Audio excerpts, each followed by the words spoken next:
कैसे हैं आप लोग? उम्मीद करते हैं बहुत अच्छे होंगे। अभी आप लोग का एसएससी सीजीएल 2019 में प्रॉफिट लॉसेस जो भी क्वेश्चन आए थे उसका हम क्वेश्चन आप लोग को करवा रहे हैं, जिसका एक पार्ट हम पहले ही दे चुके हैं।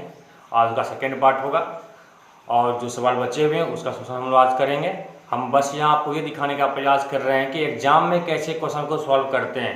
क्वेश्चन आप लोग पहले भी बनाते होंगे, घर में बनाए होंगे, लेकिन वो तरीका बनाने से सिलेक्शन नहीं होगा। सिलेक्शन कैसे होगा, किस प्रकार से हम एग्जाम में क्वेश्चन को सॉल्व करते हैं, जिससे कि कम से कम समय में हम क्वेश्चन को सॉल्व कर दे, क्या तरीका होना चाहिए उसको हम लोग यहाँ पर सीख रहे हैं। और इस तरीका का अगर आप प्रयोग करते हैं तो विश्वास रखिए एग्जाम में आप मैक्सिमम से मैक्सिमम क्वेश्चन को अटेम्प्ट कर सकते हैं।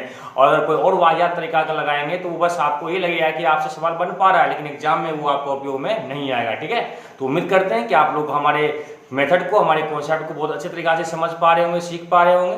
और तो जितना हम कल 13 नंबर क्वेश्चन तक रहे थे, आज 14 से स्टार्ट होंगे, लेकिन क्वेश्चन नंबर 7 एक बाय मिस्टेक छूट गया था। होता है क्या है, क्वेश्चन को देखने के चक्कर में कभी कभी एक दो क्वेश्चन आगे पीछे हो जाता है, वो मिस्टेक हो जाता है। ठीक है, उसके लिए परेशान मत, जो क्वेश्चन छूट जाया करेगा उसको नेक्स्ट वीडियो में आपको दे दिया करें, इसलिए परेशान नहीं होना है आपको। क्योंकि आंख ही आंख का ओझल हो जाता है तो क्वेश्चन आगे हो जाता है तो फिर देख नहीं पाते हैं तो छूट जाता है। जो क्वेश्चन नंबर 7 छूट गया था, पहले उसका क्वेश्चन हम लोग देख लेते हैं, फिर क्वेश्चन जहाँ तक रहे थे उससे आगे बढ़ेंगे और बहुत ही औसम तरीका से क्वेश्चन को सॉल्व करवाएंगे। और एकदम वैसा तरीका देखिए, जो वैसा तरीका सीखने का प्रयास कीजिए जिससे कि आप एग्जाम में क्वेश्चन को कम से कम समय में सॉल्व कर सके। तो उम्मीद करते हैं आप लोग बहुत आनंद लेंगे इस सेशन का। तो क्वेश्चन नंबर 14 से बढ़ेंगे, लेकिन पहले क्वेश्चन नंबर 7 को हम लोग देख लेते हैं। क्वेश्चन नंबर 7 देखते हैं कि क्वेश्चन नंबर 7 में क्या कहा गया है। 7 में कहा गया है 15,400 रुपया के 5 टेबल और 9 कुर्सी, 5 टेबल और 9 चेयर खरीदा गया। इसका कुल मिला के जो क्रय मूल्य है वो 15,400, ध्यान रखना है इसको। ठीक है, 15,400 है। फिर करा है सवाल में, टेबल को बेचा गया है आपको कितने परसेंट के लाभ पर? 10% के लाभ पर। चेयर को बेचा गया है 20% के लाभ पर। और कह रहा है तो कुल मिलाकर जो व्यापार में लाभ हुआ है 20/80 का। पहला भाग यहाँ पर से, दूसरा टोटल मिला के टोटल एवरेज लाभ का यहाँ लिखते हैं, कुछ भाग के लाभ यहाँ, दूसरे पार्ट पे लाभ यहाँ, कुल व्यापार में लाभ यहाँ रखते हैं। क्या कहा गया है, 15,400 पर जो लाभ हुआ है वो लाभ हुआ है 20/80 का। तो 100 पर कितने का लाभ? डबल यहाँ से कैसे लाओ, 2 से 2 का 0, 2 चौका 8, 10 कितना हो जाएगा? 10 40/78। ये हो गया ओवरऑल प्रॉफिट परसेंट। इसका अंतर यहाँ, इसका अंतर यहाँ, ये कितना होगा? 7700 हो जाएगा आपका। 740 मतलब कितना हो जाएगा? अगर यहाँ पे माइनस करके लिखते हैं बटा 70 तो आएगा है यहाँ पे 470 हो जाएगा, यहाँ 230 और 40 270। और इसका अंतर यहाँ कितना हो जाएगा? यहाँ पे 7 14 7 14 1 15 1540 हो जाएगा। और इसका मतलब हो जाएगा यहाँ अंतर कितने का हो जाएगा? 500 का, 1540 हो जाएगा ना, 500 का अंतर हो जाएगा बटा 77। इस दोनों का अंतर यहाँ पे, इस दोनों का अंतर यहाँ पे, ये कैंसिल आउट हो गया, 0 से 0 कैंसिल आउट हो जाएगा आपको यहाँ। मतलब 50 और कितना हो गया? 50 और 27 मतलब 50 रुपया। अगर सीपी, ये जो रेशो निकलता है वो सीपी का रेशो निकलता है, याद रखिएगा सीपी का रेशो निकलता है। ये अगर 50 रुपया 27 होगा तो कुल मिला के जो सीपी हुआ कितने का हो गया आपका? 70 का हो गया। यही 77 सीपी सब मिला के कितना दिया हुआ है? 15,400। ये हो जाएगा कितना आपका? 2000। लेकिन हमें निकालना क्या है? सवाल को देखिए, किसका सवाल पूछा गया है? सवाल में आपको ये पूछा गया, बताएं कि 9 तो 3 कुर्सी का मूल्य क्या? 1 यूनिट। तो देखिए 9 कुर्सी का यूनिट कितना? 27 आया है ना। एक अगर इतना है तो 27 आपका कितना होगा? 27 यूनिट आपका कितना? 27 दूना 54, 5400। लेकिन ये जो होगा, मेरी बात समझिएगा, ये जो होगा 9 चेयर का होगा। 9 चेयर का, एक चेयर के लिए क्या करेंगे? 9 से भाग कर देंगे। ये हमको पूछा गया है 3 चेयर का, 3 से क्या करेंगे? मल्टीप्लाई कर देंगे। 3 3 9, 3 से काटे 54। इसका मतलब है 28 चेयर जो आपका है, सॉरी, इसका मतलब है कि 3 चेयर का जो आपका क्रय मूल्य हो जाएगा वो क्रय मूल्य कितना हो जाएगा? तो 1800 रुपया हो जाएगा। बहुत आसान सा सवाल है, इससे आसान कुछ नहीं है। आप कैलकुलेशन कितना फास्ट कर सकते हैं वो आप पे डिपेंड करता है। पहला भाग में 10% का लाभ, दूसरे भाग में 20% का लाभ, तो कुल पे लाभ कितना परसेंट हम निकाले? थोड़ा सा दिमाग लगाए, काट छाट दिमाग मत लगाइए, जो मिला वही लिख दीजिए। ये टोटल पूरे व्यापार में प्रॉफिट परसेंट कितना होगा? ये दोनों का अंतर यहाँ, ये दोनों का अंतर यहाँ। ये जो रेशो निकलता है 77 से कैंसिल आउट हो जाएगा, 0 खत्म, 50 और 27। मतलब ये जो रेशो निकलता है वो क्रय मूल्य का रेशो निकलता है। मतलब 5 टेबल का क्रय मूल्य अगर 50 आएगा तो 9 चेयर का क्रय मूल्य 27, दोनों मिला के कुल क्रय मूल्य कितना? 27। यही 77, यही 77 आपको दिया हुआ है 15,400। 1 मिनट निकाल दिए तो 9 चेयर का मूल्य कितना है? सब मिला के 27 का वैल्यू निकाले 100। लेकिन हमें पूछा गया था कि 3 चेयर का, ये 27 यूनिट कितने चेयर का है? 9 चेयर का है। एक चेयर का कितना? 9 से भाग करेंगे, पूछा है 3 चेयर का, 3 से मल्टीप्लाई करके आंसर कितना आ गया? 1800। उम्मीद करते हैं आप लोगों को समझ में जो रहा होगा। आगे बढ़ते हैं। तो क्या कर रहा है? बहुत सारा सवाल है। किसी वस्तु को चिन्हित मूल्य लागत मूल्य से 25% अधिक है, मतलब सीपी अगर 100 का था तो एमपी उस पर 125 लिख दिया, 25 बढ़ा के। अब बेचते वक्त कुछ छूट देता है, 8% की छूट देता है और 8% का हानि उठाता है। और हानि का मतलब क्या है, हानि हमेशा क्रय मूल्य पे, मतलब 8% का हानि उठाया मतलब क्या, 100 रुपया में सामान को खरीदा था, 8 की हानि पर बेचा, कितना बेचा, 92 में बेचा, इसका मतलब है डिस्काउंट वो कितने का दिया, 25, 8, 5, 13, 33 का डिस्काउंट दिया। तो प्रतिशत डिस्काउंट आपको पूछा गया कितने परसेंट का होगा, क्योंकि 125 लिखने के बाद 33 का डिस्काउंट देता है, तो 100 पर कितने का डिस्काउंट, 25, 25, 125, 25 होगा 100, 4 12, 4 12 14 बटा 5, 5 दूना 10, ठीक है ना, 4 12 बच गए, 4 12 1 13, 132, 5 दूना 10, 5 31, 26.4%। इसका मतलब है वो डिस्काउंट कितने का दिया, 26.4% का। सीपी 100 का था, 25 बढ़ा के लिखा है 125, फिर क्या किया, बेचते वक्त को छूट दिया, जिसके कारण से 8% का हानि हुआ। हानि हमेशा क्रय मूल्य पे, अगर 100 पे 8 का हानि कितना बेचा, 92 में, 125 लिख करके 92 में बेचा, डिस्काउंट कितने का है, 33 का, 125 पे 33 का डिस्काउंट, 100 पर कितने का डिस्काउंट। डिस्काउंट हमेशा एमपी पर मिलता है और लाभ और हानि हमेशा सीपी पर होता है, इसको आप लोग ख्याल में रखिए। आगे बढ़ते हैं, कह रहा है चीनी की कीमत में 20% की वृद्धि हुई तो चीनी की खपत में कितने % की कटौती करनी चाहिए ताकि चीनी पर कोई राशि खर्च ना हो। अगर एक्सपेंडिचर खर्च बराबर हो, बार बताएं, अगर एक्सपेंडिचर बराबर हो, अगर एक्सपेंडिचर आपका क्या हो, बराबर हो, वो कांस्टेंट हो, बराबर हो, तो प्राइस का उल्टा क्वांटिटी होता है, क्वांटिटी का उल्टा प्राइस, मतलब कि वस्तु के मूल्य का जो अनुपात होगा उसका उल्टा वस्तु की संख्या का अनुपात होता है, और जो वस्तु की संख्या का अनुपात होता है उसका उल्टा प्राइस होता है। तो क्या कहा गया है कि खर्च अपरिवर्तित है और क्या मूल्य में वृद्धि हुई है, तो प्राइस का जो रेशियो है वो 100 से बढ़कर के कितना होगा, 120, 20 पर 100, मतलब प्राइस 5 से 6 हो गया, तो मात्रा क्वांटिटी का मतलब मात्रा का जो अनुपात होगा वो 6 से 5, मतलब जो पहले अगर 6 यूनिट खर्च कर रहा था अब 5 यूनिट खर्च करेगा, कितने की कमी करेगा, 1 का, तो प्रतिशत कमी, 6 पे 1 का कमी, तो 100 पर कितने का कमी, 2 तिया 6, 2 5 10, 16 पूर्णांक, ऐसा कितना हो जाएगा, 16.2/3% की क्या करनी पड़ेगी, उसको खपत में 16.2/3% की कमी करनी पड़ेगी। ध्यान रखिए, कुछ नहीं है, अगर खर्च एक्सपेंडिचर आपका क्या हो, एक्सपेंडिचर अगर आपका कांस्टेंट हो, एक्सपेंडिचर अगर आपका क्या हो, कांस्टेंट हो, तो हमेशा ही प्राइस का रेशियो निकालिए, उसका उल्टा क्वांटिटी हो जाएगा, या क्वांटिटी का रेशियो निकालिए, उसका उल्टा प्राइस हो जाएगा। उत्तर सॉल्व करके निकालेंगे, बहुत आसान तरीका है निकालने का, ठीक है। आगे बढ़ते हैं, क्या करा, एक पैसा पे ग्राहक को अंकित मूल्य पर 16% की छूट देने के बाद भी 20% का लाभ प्राप्त करता है। एमपी और सीपी का रेशियो हम लिख देते हैं ताकि आपको समझ, एमपी होता है 100 प्लस प्रॉफिट और सीपी होता है आपका 100 माइनस डिस्काउंट। तो क्या कहा, कितने का प्रॉफिट आया, 20% का प्रॉफिट हुआ है, एमपी 120 का, 16% का छोड़ दिया, इसका मतलब है सीपी कितने का हो गया, 84 का हो गया। तो सवाल में कहा क्या रहा है, यदि दुकानदार की कीमत 11,900 है, मतलब सीपी उसका 11,900 नहीं, 84 यूनिट आपका 11,900 है, या काटना साथ काट सकते हैं, 4 तिया 12 0, 4 से 4 21 होगा 84, और 4 से मतलब यही 21 यूनिट आपका कितना दिया हुआ है, 11900 दिया हुआ है, 11900 दिया हुआ है, तो 1 यूनिट कितना होगा, 11900 बटा 21। तो पूछा क्या गया है, बताएं कि दुकानदार की चिन्हित कीमत क्या है, मतलब 30 यूनिट क्या होगा, 11900 क्रॉस 30 बटा 21। देखिए यहाँ 3 7 21, यहाँ रख दी 7 और 7 से काटिए, 7 का 7 बच गया कितना, 4 से 7 49 00, इसका मतलब हो जाएगा 17 पे कितना 0, 3 0। इसका मतलब है वो वस्तु का जो एमपी रखा था, वो वस्तु का एमपी कितना रखा था, तो 17,000 रुपया उसका क्या रखा, वो एमपी रखा। कुछ नहीं करना, इसको ध्यान रखिए, MP 100 plus profit, CP 100 minus discount, बस प्रॉफिट डाल देंगे वो एमपी का रेशियो, डिस्काउंट करेंगे सीपी, दोनों का ही 21 यूनिट आपको इतना दिया है, 30 यूनिट आपको निकालना था, उत्तर आ गया।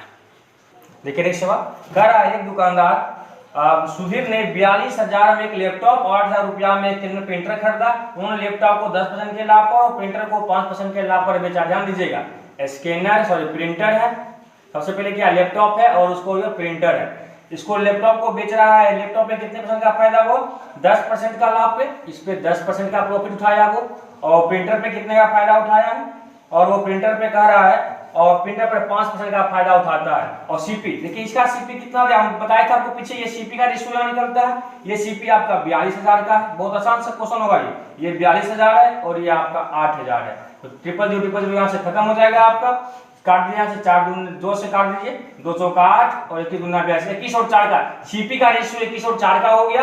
और अब देखिए यहाँ सवाल क्या कर रहा है, बहुत अच्छा सवाल है, तो पूछ रहा है बताएं कि उसका कुल लाभ प्रतिशत क्या है, मतलब टोटल एवरेज लाभ यहाँ पे, टोटल लाभ यहाँ पे आता है पूरे व्यापार में, कैसे पता करेंगे। एक तरीका है कि आप एक समान के निकालिए, लेकिन वो नहीं करना है, सबसे सिंपल तरीका देखिए, इस दोनों का अंतर कितने का, 5 का, इसका योगफल कितने का, 21 4 25 का, मतलब 25 यूनिट अगर 5 है मेरी बात समझिए, 25 यूनिट अगर 5 है तो 1 यूनिट कितना होगा 5/25। इसका मतलब अगर आपको जो निकालना है, छोटा में जोड़ते हैं हम क्या करते हैं, हम 4 निकाल देते हैं, तो 4 यूनिट कितना हो जाएगा 5 चौका 20/25। तो काट दीजिए 25 5 चौका 20, इसका मतलब हो गया कितना 4/5। 4/5 का मतलब कितना हो जाएगा 0.8, मतलब इस 4 का वैल्यू हो गया, 4 हम निकाले 4 का वैल्यू हो जाएगा 0.8। आपको पता होगा कि बड़ा वाला में घट के निकलता है, अगर इसे 21 का वैल्यू अगर निकालने होते तो छोटा वाला में जुड़ के निकलता है, चूंकि बड़ा है 10 में 0.1 जाएगा, मतलब इसका मतलब यहाँ कितना आ गया 9.2%। इसका मतलब है पूरे व्यापार में लाभ कितने परसेंट का हुआ 9.2% का। या अगर किन्हीं की इच्छा नहीं सर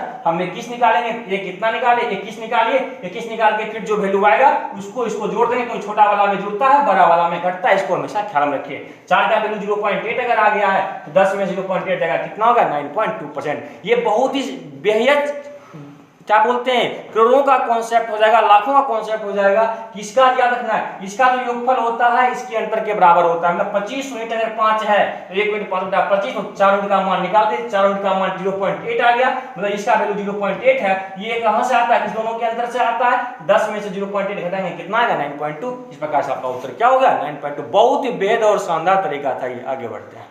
कह रहा है एक वस्तु को 28% लाभ पर बेचा गया, यदि उसे 49 रुपया अधिक में बेचा जाता है तो 25% का लाभ होता। अब लाभ 25% का, पहले लाभ हो रहा था 18% का, अंतर कितने परसेंट का 60% का अंतर। यही 60% कितना अधिक है 49 है, 1% कितना होगा 49। इसका मतलब है 100% वस्तु का जो भी मूल्य है 100%। इसका मतलब है कि वस्तु का जो सीपी पूछा गया है लागत मूल्य क्या है तो 700 रुपया। कुछ नहीं है 25% के लाभ पर 18% के लाभ पर, पहले किसी वस्तु को 18 पे बेचे, अब 25 के लाभ, कितना लाभ ज्यादा ले रहे हैं, जो लाभ ज्यादा लेंगे जितना अधिक में बेचेंगे वही ना हमारा लाभ ज्यादा देगा। मतलब किसी वस्तु को पहले 5 रुपया में बेच रहे थे तब जो लाभ हो, अब 7 में बेचेंगे 2 रुपया ज्यादा में बेच, यही 2 रुपया जितना ज्यादा में बेचेंगे वही हमारा एक्स्ट्रा लाभ होगा। समझ गए ना। तो 25 पहले 18 में था 25 में था, लाभ कितना अधिक लिए 7, यही 7 कितना अधिक हो गया 49 निकाल दिए। अगर ये भी समझ में नहीं आया हो 25% लाभ पे बेचेंगे दाम कितना होगा 125%, 18% के लाभ पे बेचेंगे दाम कितना 18%, दोनों का अंतर ये कितना है, जो 118 में बेच रहे थे उसी वस्तु को 125 में बेचेंगे, कितना अधिक में बेचे 7, ये 7 कितना है 49। लेकिन ऐसा मत कीजिए डायरेक्ट लाभ दोनों जगह दिया रहे जोड़ के लिख दीजिए, लाभ रहे घटा दीजिए, हानि रहे घटा दीजिए, एक में लाभ एक में हानि हो दोनों को जोड़ दीजिए, सिंपल सा तरीका है। ठीक है, अगर नहीं कुछ समझ में आया तो स्व करके क्रम विक्रम करके निकाल लीजिए। आगे बढ़ते हैं। देखिए नेक्स्ट सवाल बहुत अच्छा सवाल है। एक दुकानदार लेख की कीमत इस प्रकार अंकित करता है कि 22% छूट देने के बाद भी 11% का लाभ हो। एमपी और सीपी 22% का छूट, 11% का लाभ हुआ और 22% का क्या दिया है उसको 22% का छूट दिया, मतलब कितना हो गया 88 हो जाएगा। बात समझ पा रहे हैं हमारी। ये सीपी हो जाएगा 88, एमपी हो जाएगा कितना 111। क्यों, इसको तो पहले ही बताएं, लिख देते हैं, इसे लिखना नहीं चाहिए। ये 100 प्लस प्रॉफिट देता है और ये 100 माइनस डिस्काउंट देता है। कितने का है 22% का 78 हो जाएगा। 22% का लाभ दिया हुआ है, क्या कर रहा है 22% की छूट देता है, 78 हो जाएगा, मिस्टेक था 78 हो जाएगा। अब देखिए यहाँ पे फिर क्या कर रहा है सवाल में, यदि चिन्हित मूल्य 888 है, यही एमपी कितना दिया हुआ है 888, कितना गुना ये 8 गुना, ये भी आपका 8 गुना, 64 का 4 बच गया 6, 8 56 56 6 कितना होता है 62। इसका मतलब है इस वस्तु का जो सीपी हो जाएगा वो सीपी कितना हो जाएगा 624 का ऑप्शन नंबर बी। कुछ नहीं है, इसको ध्यान रखिएगा हमेशा। MP 100 plus profit, CP 100 minus discount, 111 78, 111 888, 78 का वैल्यू कितना हो जाएगा 624 हो गया। आगे बढ़ते हैं। ठीक है, नेक्स्ट क्वेश्चन दूसरा सवाल है, कह रहा है 32% की छूट देने के बाद भी 14% का लाभ होता है। एमपी और सीपी 32% का छूट देने के बाद भी 32% का छूट देने के बाद भी 14% का क्या होता है लाभ हुआ तो 14 हो जाएगा, 32 का छूट देगा, इसका मतलब सीपी कितना होगा 68, 100 में 32 घटा देंगे 68 हो जाएगा। अब घटा के देखिए यहाँ पे कट रहा है कुछ 17, ये कट जाएगा 4 से 4 इकाई 4, 4 7 4, और ये 2 से कट जाएगा 2 से 34, 2 9 38 और 2 5 10, 2 7 14, 57 हो जाएगा। तो पूछा क्या है ध्यान दीजिएगा, यहाँ पे कुछ दिया हुआ होगा वैल्यू। कह रहा है यदि चिन्हित मूल्य 342 है, यही एमपी जो है वो 342 दिया हुआ है, कितना गुना 6 गुना, इसको भी 6 गुना, 6 24 का 4 बच गया 2, 6 18 2 20, 204। इसका मतलब है कि वस्तु का जो सीपी आ रहा है वस्तु का सीपी कितना आ रहा है 204 रुपया। कुछ नहीं, बड़ा आसान तरीका है, बस एमपी सीपी का रेशियो आपको ये 100 प्लस प्रॉफिट और ये 100 माइनस डिस्काउंट, इसको मत भूलिएगा। और भी तरीका है वो पीछे बताएं, अगर मान लेते हैं भूल भी अगर ये गए क्या तरीका है पार्ट 1 में आपको बताएं, है कि नहीं है। आगे बढ़ते हैं। देखिए नेक्स्ट क्या कर रहा है, किसी वस्तु 16% लाभ पर बेचा जाता है, 36 रुपया अधिक में बेचा जाता है तो 20% का लाभ होता। अब 20 का लाभ पहले 16 का लाभ कितना अधिक हो गया, 4%। परसेंट कर दीजिए, कोई दिक्कत नहीं है। यही 4% कितना अधिक में बेचा गया, 36 में।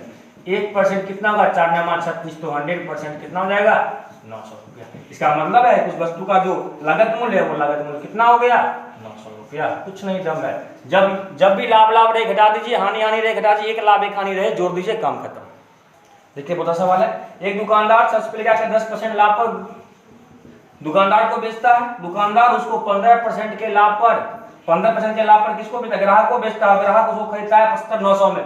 10% का लाभ का मतलब कितना होगा, 10 में 1 का प्रॉफिट, और 15% का लाभ का मतलब है 20 में 3 का प्रॉफिट। 10 का सामान 11 में बिका और फिर 20 का सामान 23 में बिका। 20 दहे के कितना हो गया, 200, 3 3 2 5 253। मतलब जो सामान का लागत 200 था वो लास्ट में बिका कितना में, 253 में। तो सवाल में ये कहा गया है भाई ग्राहक को 7590 में यही 253, यही 253 जो आपका है ग्राहक को लास्ट में ग्राहक तक पहुंचा है, यही 72253 जो दिया हुआ है, 7590 दिया हुआ है। 1 यूनिट आपका 30 हो जाएगा। तो निर्माण लागत ये आपका क्या होगा, कॉस्ट प्राइस या एमपी।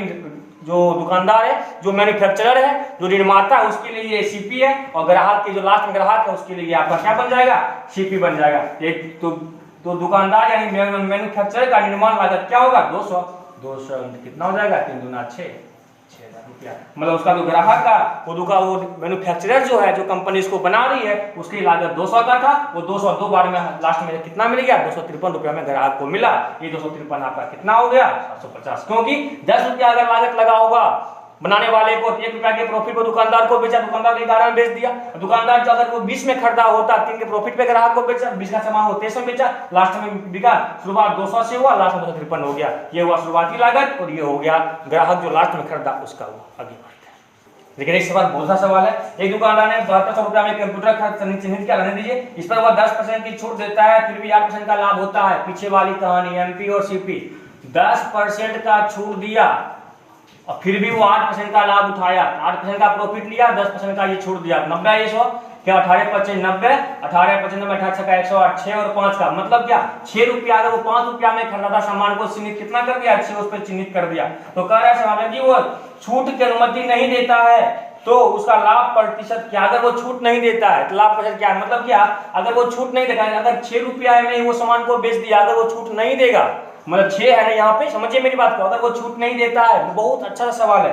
सवाल में ये कह रहा है कि यदि वह क्वेश्चन में देखिए क्या कर रहा है, क्वेश्चन में कितना था, यदि वह किसी छूट की अनुमति नहीं देता है तो उसका लाभ प्रतिशत क्या होगा। देखिए अगर वो छूट नहीं देता, मतलब 5 रुपया में खरीद के लाया और एमपी पे सामान को बेचा, अगर एमपी पे वो सामान को अगर वो बेच देता है तो प्रॉफिट कितने का लेगा, वो 5 का सामान 6 में बेच देगा, तो परसेंटेज प्रॉफिट 5 पर 1 का प्रॉफिट, 100 पर कितने का प्रॉफिट, कितना परसेंट हो गया, 20% का हो गया। बहुत आसान सवाल था, समझिएगा फिर से।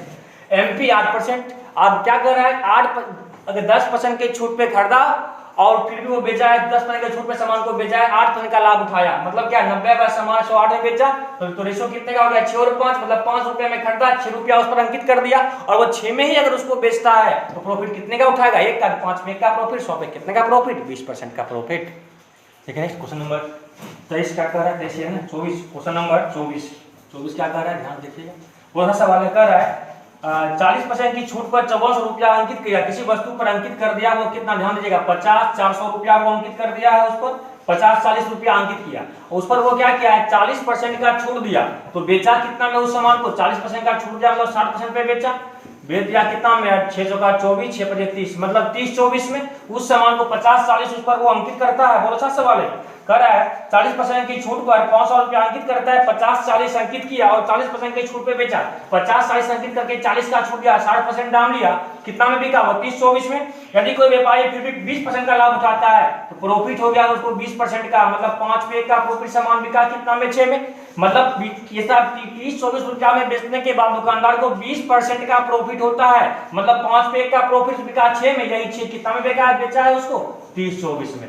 6 25 30 0 6 24, तो पूछा क्या गया है, तो बताएं कि उसका लागत मूल्य क्या है। अगर ये इतना है, लागत मूल्य कितना है, 5 रुपया सीपी, क्योंकि ये होगा हमेशा प्रॉफिट सीपी पर, ये सीपी है और ये आपका प्रॉफिट है, बिका साथ में 25 25 500 का 20 25 20 रुपया। इसका मतलब हो गया इसका मतलब हो गया आपको वस्तु जो है, सॉरी क्या पूछा गया है इसमें, लाभ पूछा गया है, लाभ पूछा है, लाभ निकाले, लाभ कितने का, 1 का 504 रुपए, लाभ ही तो पूछा है, कुछ करना ही नहीं, सिंपल कहानी थी। सबसे पहले देखिए सेलिंग प्राइस एमपी डाल दिया 50-40 का, उस पर वो 40% का डिस्काउंट दिया, मतलब 60% दाम लिया, कितना में बेच दिया 30-24 में। जब वो सामान को 30-24 में बेचा था ना, उसको 20% का लाभ हुआ। 20% का लाभ का मतलब 5 पे 1 का लाभ, सामान बिका कितना में 6 में, ये 6 कितना है 30-24 है, पूछा है लाभ ही पूछा है, लाभ पूछा है इतना, वही कहता सीपी क्या है वस्तु का, तो 5 निकाल देते, 25-20 आपका उत्तर होता है। बहुत आसान तरीका है, ठीक है, आगे बढ़ते हैं। नेक्स्ट क्वेश्चन नंबर 25 क्या कह रहा है, कर है 11,664 रुपया में 18 वस्तु को बेचने पर 90% का हानि होता है, तो 17,424 रुपया में 10% लाभ कमाने के लिए 17,424 रुपया में कितना वस्तु बेचना पड़ेगा। तो सबसे पहले क्या करते हैं, एक्सपेंडिचर को हम फिक्स कर देते हैं। हम बार बार समझा रहे हैं कि अगर एक्सपेंडिचर बराबर हो, अगर एक्सपेंडिचर बराबर हो तो प्राइस का जो रेशियो होगा उसका उल्टा क्वांटिटी का रेशियो होगा।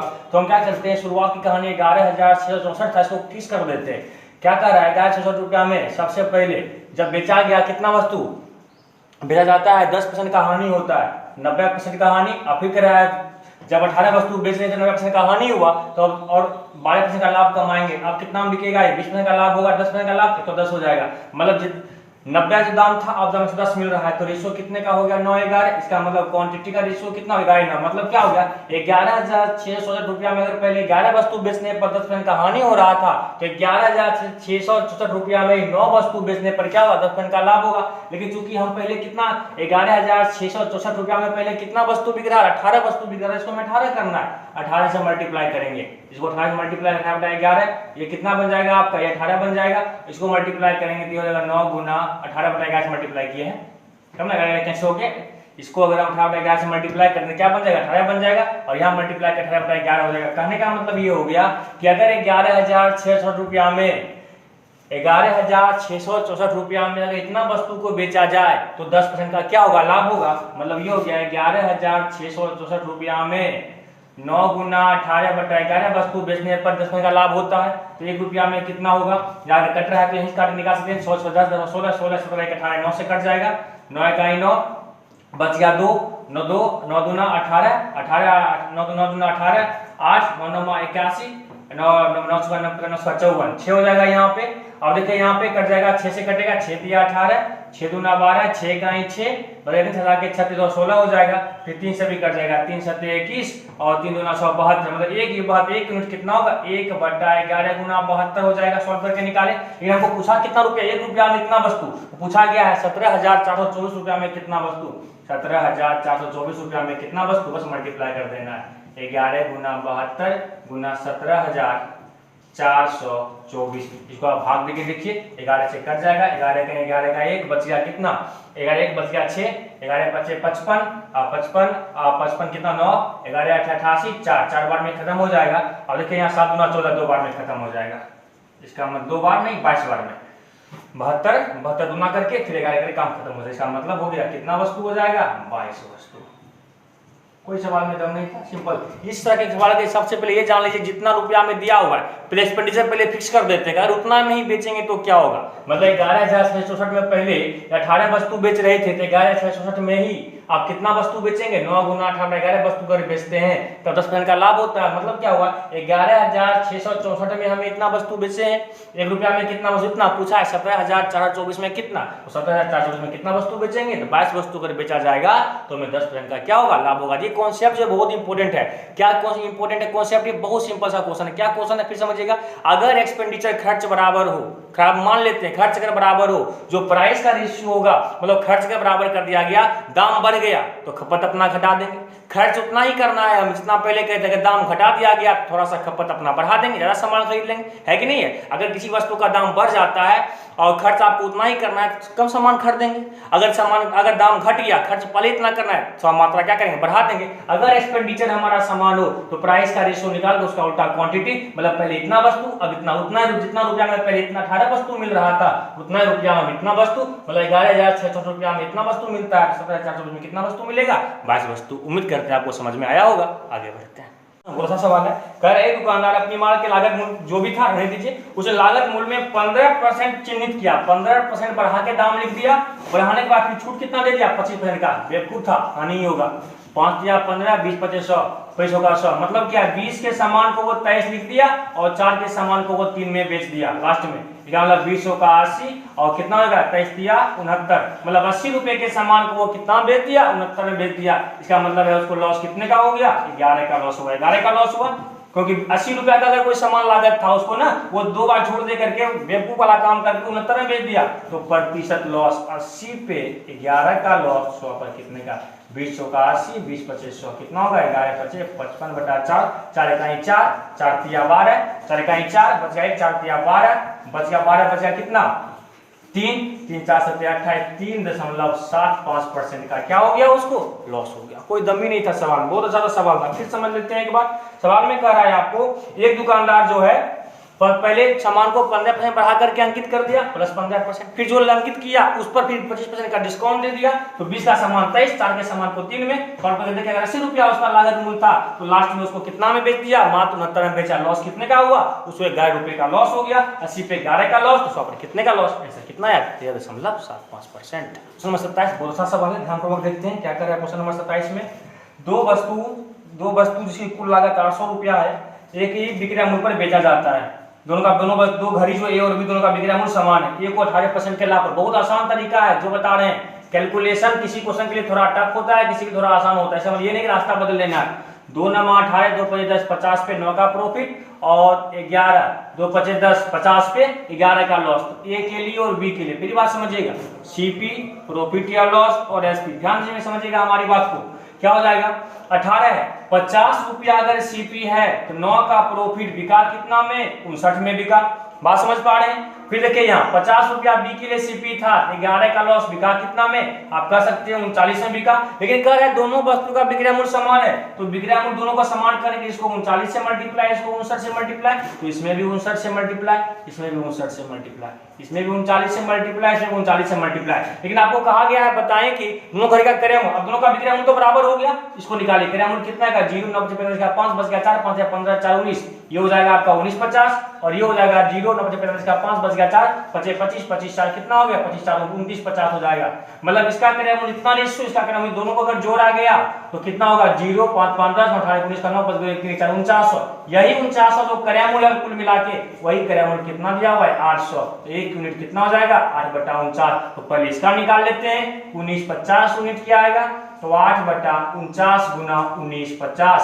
अब देखिए यहाँ काटना पड़ेगा, 8 को 18 गुना 19 50 करेंगे, 8 पे 40 बच गया 9 72 4 76, मतलब 15 60 15 600 बटा 49, इसको जब हम भाग करेंगे भाग करके मिलेगा 318.36, मतलब ये हो गया कि घड़ी ए घड़ी जो है घड़ी ए जो है उसका सीपी निकल गया 318.36, या ऑप्शन दिखेगा 6 पॉइंट से अब समथिंग जाएगा, साफ कर लीजिए इसको, दशमलव के बाद बढ़ा के सकते हैं, कोई दिक्कत नहीं है। इसका 318.37, तो बी का क्या करेंगे, बी या तो आप क्या कर सकते हैं 1950 निकालिए, या 800 में 318.36, क्योंकि दोनों मिला के क्रय मूल्य तो 800 का था, अगर इसका इतना निकल गया है तो 800 में क्या किए 318.36, आपको क्या करना है आपको माइनस कर दीजिए, माइनस करके कितना मिलेगा 481.63, लगभग में आएगा इतना रुपया क्या आएगा इसके लगभग में आएगा। तो उम्मीद करते हैं कि आप लोग को ये कहानी समझ में जो आया होगा, बहुत आसान तरीका है, वो देखिए संयोग के अंदर थोड़ा गुना करना पड़ेगा और कोई विशेष बात नहीं है, वो करना पड़ेगा आपको, तरीका बेस्ट है।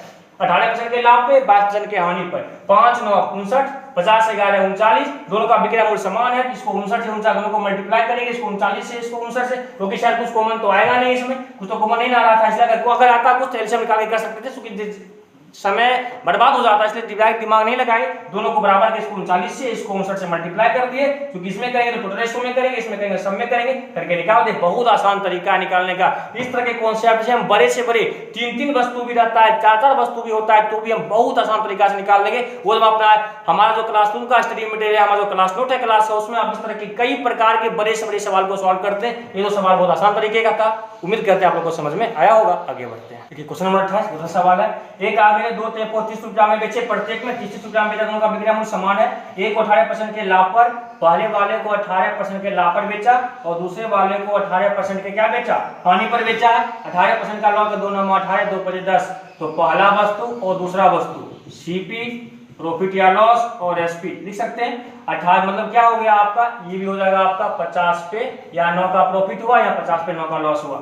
50 रुपया सीपी था, 9 रुपया प्रॉफिट 59 में बिका। 50 रुपया सीपी था, 9 रुपये का इसको हानि हुआ है, ये हानि है, यहाँ पे पहले प्रॉफिट है उसके बाद हानि है। 9 का हानि कितना बिकेगा, 50 में से 9 का कितना 41 हो जाएगा। लेकिन सवाल में आपको क्या कहा है, ध्यान दीजिएगा, सवाल में आपको कहा गया पूछ रहा उसका लाभ या हानि क्या, दोनों का विक्रय मूल्य समान है, ये 41 है ये 59 है, दोनों को बराबर करना होगा। सबसे पहला काम ये करना है, इसको 41 से मल्टीप्लाई करना होगा और इसको आपको 59 से मल्टीप्लाई करना होगा। तो करके हमें देख लेते हैं, ये हो जाएगा कितना 50 प्लस 9, 50 प्लस 9 का होल स्क्वायर, ये हो जाएगा आपका 41 है ना।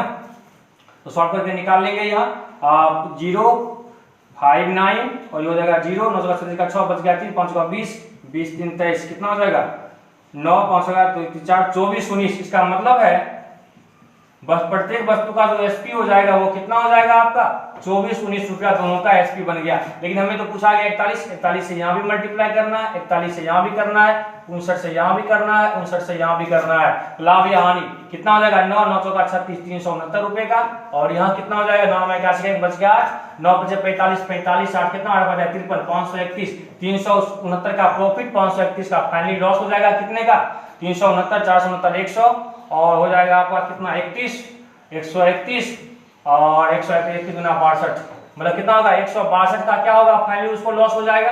तो सब मिला के जो सीपी है वो 30 रुपया ईच है। कहने का मतलब ये हो जाएगा 24 तो 24 19 जो आपका दिया हुआ है यही 24 19 आपका 30 यूनिट दिया हुआ है, एक हो जाएगा आपका कितना 30 बटा 24 यूनिट। तो पूछा गया लॉस कितने का 162 यूनिट आपको यहाँ पे निकालना है। 162 यूनिट यानी देते हैं आपको 30 बटा 24 19 गुना 100 क्या हो जाएगा 162। अब काट के देखिए कहीं से कट रहा है, ये 24 नहीं कट रहा है मतलब कितना हो जाएगा 162 है। 30 बटा 224 को जब सॉल्व करेंगे सॉल्व करके हमें मिलेगा 2.00 रुपया, इसका मतलब हो जाएगा 2 रुपया लगभग में। सॉल्व करके देख लीजिएगा आप लोग 2.00, यही आपको सवाल पूछा गया था, बहुत अच्छा सवाल था ये, ठीक है। उम्मीद करते हैं आप लोग को सवाल समझ जरूर आया होगा। पहले वाले को 28% के लाभ पर, दूसरे वाले 28% की हानि पर, 50 9 59 50 9 41 दोनों को बराबर कर दिए, सीपी निकाल दिए। 124 19 आपका 30 दिया हुआ, 1 यूनिट आपका इतना होगा, तो 162 आपका कितना हो जाएगा 30 बटा 162 सॉल्व करके निकालेंगे 2.00 करके समथिंग आएगा। इसका मतलब है जो उसको ओवरऑल जो हुआ है वो क्या हुआ हानि हुआ है ना, ये हानि कितने का होगा 2.00 का। उम्मीद करते हैं सवाल समझ में आप लोग को जो रहेगा कि बहुत ही आसान तरीका है, इसके सिवा कोई और तरीके का प्रयोग मत कीजिए। आगे बढ़ते हैं, ठीक है। क्वेश्चन क्या कर रहा है, वस्तु लागत मूल्य 7% ऊपर अंकित करता है। मान लिया सीपी अगर 100 का था उस पर अंकित 60% एक्स्ट्रा कर शॉर्ट कर दिया और 25% का छूट दिया। सेलिंग प्राइस कितने का होगा 160 का 25% छूट दिया, मतलब कितना दाम लिया 75% दाम लिया। 25 दिया 75, 25 का 100, 400 का 16, 40 4 दिया 12 कितना हो गया 120। 100 में खरीदा 120 में बेचा, तो प्रॉफिट कितने परसेंट का हो गया 20% का प्रॉफिट हो गया। देखिए ऑप्शन नंबर शायद सी दिया हुआ है, ऑप्शन नंबर सी आपका उत्तर हो गया। कुछ नहीं दाम था, सिंपल सवाल था। पहले जितना में खरीदा 25% उस पर एक्स्ट्रा बढ़ा के 60% एक्स्ट्रा बढ़ा के लिखा 160 लिख दिया और उस पर क्या किया 25 का छूट दिया, मतलब 75 दाम लिया 120 में बेच दिया। 100 में खरीदा 120 में बेचा, लाभ कितने परसेंट का 20% का। लेकिन इस क्वेश्चन क्या कर रहा है 30 नंबर 20% और 15% कर्मी छूट बराबर है। 20% का भी डिस्काउंट और 15% का डिस्काउंट। एक तो फॉर्मूला द्वारा आप लगा सकते हैं, फर्स्ट मेथड बता देते हैं कि क्या हो जाएगा परसेंटेज डिस्काउंट दो तरीका से बता देते हैं 20 प्लस 15 माइनस 20 गुना 15 बटा 100।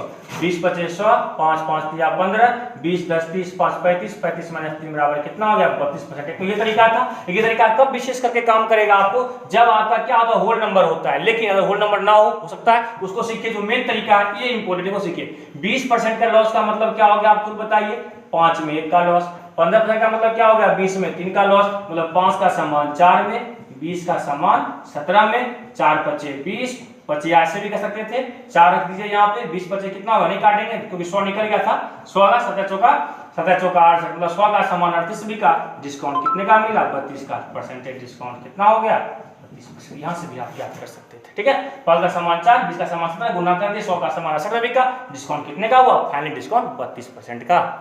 लेकिन नेक्स्ट सवाल बहुत आसान सवाल है, कह रहा है क्वेश्चन नंबर 31 राम एक आर्टिकल बेचकर 30% का लाभ उठाता है। क्योंकि क्वेश्चन में कितना 31 है, ग्राम आर्टिकल बेचकर 30% का लाभ उठाते, लागत मूल्य के बजाय विक्रय मूल्य पर गणना करें। देखिए 30% का लाभ उठाया, एक्चुअल जो लाभ है उसको 30% का लाभ है, मतलब 10/3 का लाभ। इसका मतलब है सेलिंग प्राइस कितने का हो गया, 13 का, मतलब ये इसका सीपी हो जाएगा और ये उसका प्रॉफिट सीपी है, क्योंकि लाभ हमेशा प्रॉफिट पे होता है। लेकिन कह रहा है यदि वह स्पेशल कंडीशन है, यदि वह अपने लाभ की गणना विक्रय मूल्य पर करे तब लाभ क्या होगा, मतलब अगर विक्रय मूल्य पर गणना करता है तब परसेंटेज प्रॉफिट क्या होगा, नया जो प्रॉफिट परसेंट होगा वो कितना, विक्रय मूल्य पर 13 पे कितने का लाभ, 3 का लाभ, तो 100 पर कितने का लाभ, कितना हो जाएगा 300/13, 13 दूना 26, बच गया 4, 13 तिया 39, 23.1/13%। यही कहा गया है अगर वो इस पर लाभ लेता है तो कितने परसेंट का होगा, या पॉइंट में लिखिएगा 23.1% का लाभ।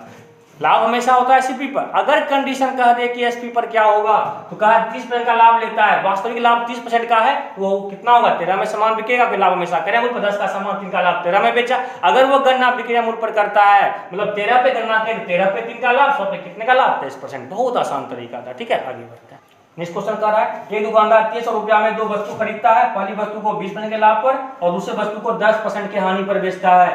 पहला वस्तु दूसरा वस्तु, दोनों वस्तु का कुल क्रय मूल्य दिया हुआ है 300। पहला वस्तु को 10% के लाभ पर और दूसरे 20% के लाभ पर पहला वस्तु को, दूसरे वस्तु को 10% के हानि पर बेचता है। और कह रहा है पूरे व्यापार में ना लाभ ना हानि होता है, तो पहली वस्तु का विक्रय मूल्य, पूरे व्यापार में लाभ ना हानि, तो फाइनली क्या होगा 0%। इसका अंतर यहाँ पहले ही बताएं, इसका अंतर यहाँ 20, रेशियो कितने का क्या बताया थे, किसका रेशियो निकलता है, सीपी का रेशियो, 1 और 2, 1 और 2, 2 ये कितना हो गया आपका 3 हो गया। यही 3 का वैल्यू कितना दिया हुआ है, 3 का वैल्यू 300 है, तो चूंकि दोनों मिला के क्रय मूल्य 3, ये क्रय मूल्य 300, 1 का वैल्यू कितना होगा 100। तो कहा गया है बताएं कि पहले वाले वस्तु का विक्रय मूल्य क्या है, 100 रुपया सीपी था, लेकिन एसपी अगर निकालना हो, पहले वाले वस्तु का, फर्स्ट वस्तु का एसपी अगर निकालना हो, 20% के लाभ पे ना बेचे हैं, 100 पे 20% का लाभ कितना हो जाएगा, डबल जीरो कैंसिल आउट। इसका मतलब पहला वस्तु बिका कितना में 120 में। और यही कहता दूसरे वस्तु का विक्रय मूल्य क्या है, तो 2 निकाल लेते, 200, 20% का लाभ, 10% का हानि हो गया, मतलब कितना हो जाएगा 180 में बिकेगा। समझ गए ना। अगर यही कहता हम एक्स्ट्रा बता देते यहाँ पर, अगर यही कहता सेकंड का एसपी क्या है, सेकंड वाले का एसपी क्या होगा, 1 यूनिट अगर 100 है, 2 यूनिट कितना हो जाएगा 200, इसका सीपी 200 बनेगा, उस पर 10% का लॉस हो गया, तो 90% दाम लेगा, बेचेगा, कितना में बेचेगा उसको 180 रुपया में क्या करेगा उसको बेच देगा। बट आपको आंसर ये पूछा गया 120 आपका उत्तर हो गया। नेक्स्ट क्वेश्चन, एक आदमी 8% छूट पर लाभ बेचता है, लेकिन वो अपने क्रिकेटर था, वो खरीदना चाहा, उसको क्या 10% का छूट दे दिया। पहले 8 का छूट देता, आप 10 का छूट दिया, दाम कितना कम कर दिया, छूट पहले 8 रुपए का छूट देता, आप 10 का 2 रुपया कम कर दिया। यही 2 कम कितना है आपका 35, 1 8 सॉरी 70 है, 2 कम आपका 70 है, 1 मीटर आपका 35 है, तो 100% कितना होगा 3500 रुपया। इसको परसेंट लिख देते हैं, कोई दिक्कत नहीं है। 10% का छूट, 8% का छूट, 2% का अंतर, ये 2% 70 है, 1 आपका 35, वस्तु का जो आप वास्तव में जो उसका एमपी है वो कितना है, वो 3500 रुपया। देखिए ऑप्शन नंबर कितना दिया, बहुत अच्छा सवाल था, कोई दम नहीं सब क्वेश्चन में। ऑप्शन नंबर बी आपका उत्तर हो गया। उसका बाजार मूल्य कितना हो गया, मतलब 3500 रुपया उसका वो दाम रखे हुए था। आगे बढ़ते हैं। लेकिन नेक्स्ट क्वेश्चन कह रहा है, एक डीलर जो है एक कितना बेचा, 1,08,500 में कार खरीदा और कुछ खर्च किया, रखरखाव पर कुछ खर्च किया और उसको 1,56,950 में बेच दिया, तो 25% का लाभ हुआ। मेरी बात कुछ समझिएगा, 25% का लाभ, 2500 का 100, 4 में 1 का लाभ, वस्तु बिका कितना में 5 में। यही 5 यूनिट आपको कितना दिया हुआ है, मेरी बात समझिएगा, 5 यूनिट आपको कितना 1,56,250, यही 5 है 1,56,250, 1 यूनिट 5 दिया 15, 5 इकाई 5, 5 दूना 10, 5 25, 31 25। तो कह रहा है वस्तु का रखरखाव पे खर्च कितना आया, तो पहले ये पता करेंगे टोटल उसको खर्च आया कितना, 4 रुपया सब मिला के खर्च था, तो उस पर नहीं का प्रॉफिट लिया, तो सब मिला के खर्च कितना हो गया 4, ये हो जाएगा 2500 का 100, 2 5 500 का 0 हो जाएगा, 500 का 100 डबल 0 1, 4 इकाई 4, 4 इकाई 4, 4 कितना हो जाएगा 5, 5 और 4 दिया 12 है, 12 कितना देगा 1,25,000 रुपया सब मिला के खर्च आया था, जिसमें कि वो खरीदने में लगाया कितना था 1 लाख, इसमें वो 1,08,500 रुपया वो खर्च किया था। कार खरीदने में लगा 1,08,500 और जो रखरखाव पे जो रखरखाव को मिला करके खर्च कितना आया 1,25,000 रुपया। इसका मतलब है रखरखाव का जो खर्च है, रखरखाव का खर्च कितना आएगा आपको बताइए, यहाँ पे माइनस कर देंगे, डबल 0 10 5 गया 5 यहाँ 4 814, यहाँ बच गया कितना आपका 1। इसका मतलब है रखरखाव पे खर्च कितना आया 16,500 रुपया, उसको किस पे खर्च आया रखरखाव पर खर्च, कोई दम नहीं था। क्योंकि वो जब खरीदा, कुछ मेंटेनेंस खर्च किया, तब जाकर के उसको बेचा है 25% के लाभ पर, क्योंकि आप जो लाभ होगा वो तो पूरा मिला के लाभ होगा। वो जो 25% का लाभ होगा किस पर, क्रय मूल्य पे, और 2 लाख का पे खर्च हुआ वो दोनों मिला के लाभ उस पे लेगा वो। 25% का लाभ मतलब 4 रुपया सब मिला के वो खर्च हुआ था, एक का प्रॉफिट 5 में बेचा, 5 का मतलब इतना, 4 का मतलब इतना खर्च हुआ सब मिला। इस खर्च में से 1,08,500 का दाम ही था, जो एक्स्ट्रा है वही क्या रख रखाव है। तो रख रखाव यानी उस पे जो रखने में जो खर्च है वो कितना आया, 16,500 रुपया।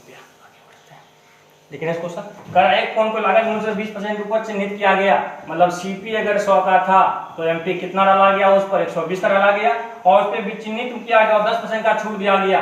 अब 120 रुपया लिख दिया, 10% का छूट दिया, कितना बेचा, 90 में बेचा।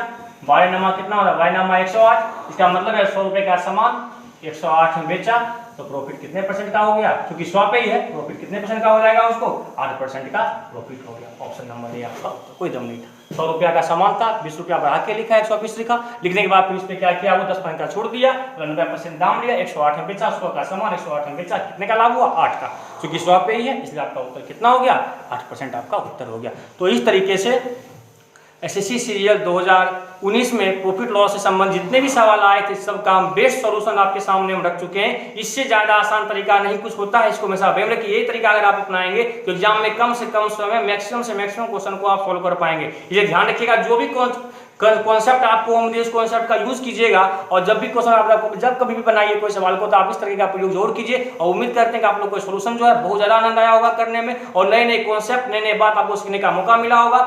अगर आपको सीखने का मौका मिला हो तो हमारा सहयोग देते रहिए और पूरे क्लास को ध्यानपूर्वक क्या कीजिए। ऐसा करने से क्या होगा कि आप अपने अपने कॉन्सेप्ट को हाई लेवल करेंगे और बड़े से बड़े सवाल में आप इसको बना पाएंगे। ये सब जो तरीका है इसको कहते हैं एग्जाम का मेथड। एग्जाम में इसी प्रकार से बनाइएगा तो सिलेक्शन आसानी से आप पाइएगा। तो उम्मीद करते हैं आप लोग को बहुत आनंद आया होगा क्लास करने में, बहुत नई नई बात सीखने का मौका मिला होगा। फिर मिलते हैं हम लोग सीरियल 2019 में कुछ नेक्स्ट टॉपिक को लेकर के, कुछ नेक्स्ट चैप्टर को, रेशियो हो गया या फिर आपका हो सकता है टाइम एंड वर्क हो जाए, कोई भी एक फिर नई टॉपिक चैप्टर लेकर के आते हैं, उसका बेस्ट क्वेश्चन आपको फिर इसी चैनल पर करवाएंगे। तो तक आप अपना प्रेम सिन्हा में दिखाते रहिए। मिलते हैं फिर नेक्स्ट क्लास में।